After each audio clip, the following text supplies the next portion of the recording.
Hello বন্ধুরা, এই ভিডিওতে আমরা জানবো 5টি এমন প্যারানর্মাল গেমের সম্বন্ধে যেগুলি খেলার কখনো চেষ্টাও করবেন না।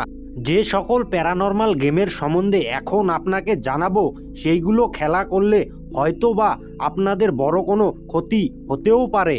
তাই আমি আপনাদের পরামর্শ দিব যে এই ভিডিওটিকে শুধুমাত্র মনোরঞ্জনের জন্যই দেখবেন।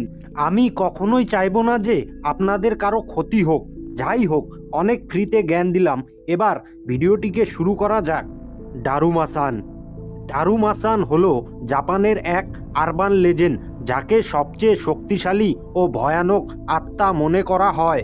এর সম্বন্ধে বলা হয় যে যদি আপনি রাতে ঘুমানোর আগে বিনা কাপড়ে নিজের বাথরুমের বাথটাবে বসে চোখ দুটো বন্ধ করে মাথার চুল ধোয়ার সময় যদি বলেন ডারুমাসান ফেল ডাউন, ডারুমাসান ফেল ডাউন, এই কথা চুল ধোয়ার